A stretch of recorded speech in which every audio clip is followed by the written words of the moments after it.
কোনো সিকিউরিটি লাগবে না, শুধু আমাদেরকে যদি কেউ গুলি করে মেরে ফেলে তাকে যেন ধরে বিচার করা হয়। জুলাই বিপ্লবের মহানায়ককে হত্যা করা হয়েছে, কিন্তু এই হত্যার ব্লুপ্রিন্ট যেখানে তৈরি হয়েছে সেই জায়গাটি ঢাকার কোনো অন্ধকার গলি নয়। নকশাটি আঁকা হয়েছে সীমানার ওপারে ভারতে বসে। যিনি এই নকশা এঁকেছেন তিনি কেবল একজন রাজনীতিবিদ নন, তিনি অপরাধ জগতের এক মুখহীন সম্রাট। গোয়েন্দাদের ফাইলে উঠে এসেছে এক ভয়ঙ্কর মাফিয়া ডনের নাম, যার ইশারায় একসময় বুড়িগঙ্গার তীরে নৌকাও ভিড়ত না। কে এই নেপথ্যের খলনায়ক? মাস্টার মাইন্ড শাহিন আহমেদ, যিনি শাহিন চেয়ারম্যান নামেও পরিচিত। কেরানীগঞ্জের এই সাবেক চেয়ারম্যান 5ই আগস্টের পর লাপাত্তা। সবাই ভেবেছিল তিনি পালিয়ে বেঁচেছেন, কিন্তু না, তিনি ভারতে বসেই পরিচালনা করছেন এক নিখুঁত কিলিং মিশন। কোটি কোটি টাকা ঢেলে কিলার ভাড়া আর অত্যাধুনিক অস্ত্র যোগান দেওয়া সবই ছিল তার নির্দেশ। খুনিরা যখন গুলি চালিয়ে মিশন শেষ করেছে, তাদের নিরাপদে বর্ডার পার করার দায়িত্বও ছিল তারই কাঁধে।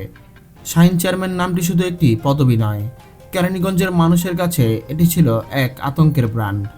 শেখ হাসিনা সরকারের সাবেক প্রতিমন্ত্রী নসরুল হামিদ বিপুরের ডানহাত হিসেবে জমি দখল আর চাঁদাবাজি দিয়ে তিনি গড়ে তুলেছিলেন টাকার পাহাড়।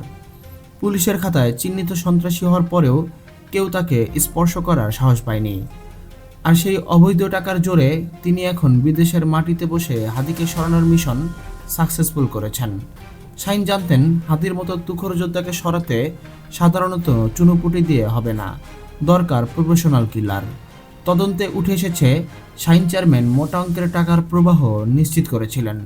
শুধু তাই নয়, যে অত্যাধুনিক অস্ত্র দিয়ে হাদিকে গুলি করা হয়েছে সেই অস্ত্রের যোগানদাতাও ছিলেন তিনি নিজে। খুনের চেয়েও বড় চ্যালেঞ্জ ছিল খুনিদের পালানোর রুট ম্যাপ ঠিক করা, আর সেখানেই শাহিন দেখিয়েছেন তার শয়তানি বুদ্ধির পরিচয়। গোয়েন্দা তথ্যে উঠে এসেছে আরও এক নাম, আব্দুল হামিদ। গোপালগঞ্জ জেলা ছাত্রলীগের এই সাবেক সভাপতি ছিলেন মাঠ পর্যায়ের গাইড। শাহিন যখন ভারত থেকে কমান্ড দিচ্ছিলেন, হামিদ তখন খুনিদের ঢাকা থেকে সীমান্ত পর্যন্ত পৌঁছে দেওয়ার সেফ এক্সিট নিশ্চিত করেছিলেন। চিন্তা করে দেখুন পরিকল্পনা কতটা নিখুঁত। খুনের আগেই পালানোর রাস্তা ঠিক করে রাখা হয়েছিল। হামিদ নিজে পাহারা দিয়ে কিলারদের বর্ডার পার করে দেন। হাদি কেন শাহিনের টার্গেট হলেন? কারণ 5ই আগস্টের পর আওয়ামী লীগ যে হিট লিস্ট তৈরি করেছিল তার শীর্ষে ছিল শরীফ ওসমান হাদির নাম। হাদি হয়ে উঠেছিলেন আবসীন কণ্ঠস্বর, যা ফ্যাসিবাদী দোসরদের মুখোশ উন্মোচন করেছিল। শাহিন বুঝতে পেরেছিলেন হাদিকে থামানো না গেলে তাদের সিন্ডিকেট আর মাথা তুলে দাঁড়াতে পারবে না। তাই প্রযুক্তিগত এনক্রিপ্টেড অ্যাপস এবং হোয়াটসঅ্যাপ ব্যবহার করে ভারত থেকে লাইভ মনিটর করা হচ্ছিল পুরো অপারেশন। শাহিন চেয়ারম্যান একাই একটি মাফিয়া প্রতিষ্ঠান। তার অনুমতি ছাড়া এলাকায় কোনো জমি রেজিস্ট্রি হতো না। এখন সেই সাম্রাজ্যের অধিপতি বিদেশে বসে মেধাবী সন্তানদের হত্যার কন্ট্রাক্ট নিচ্ছেন। তদন্তে আরও উঠে এসেছে তার ঘনিষ্ঠ 2 ছাত্রলীগ নেতার নাম, যারা ঢাকায় হাদির গতিবিধি লক্ষ্য করছিল। সবচেয়ে আতঙ্কের বিষয় হলো শাহিন এখনও থামেননি। তার কাছে এখনও প্রচুর টাকা ও অস্ত্র আছে, যা দিয়ে তিনি দেশে আরও টার্গেট কিলিং করার পরিকল্পনা করছেন। এখন প্রশ্ন হলো, শাহিন চেয়ারম্যানের মতো অপরাধী কিভাবে বর্ডার ক্রস করলেন?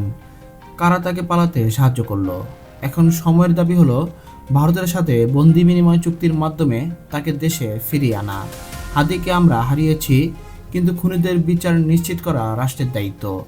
শাহিন এবং তার সহযোগী আব্দুল হামিদ সহ এই কিলিং মিশনের সবার সর্বোচ্চ শাস্তি চাই। অপরাধ ও রাজনীতির গোপন সব খবর পেতে আমাদের চ্যানেলটি সাবস্ক্রাইব করে আমাদের সাথেই থাকুন।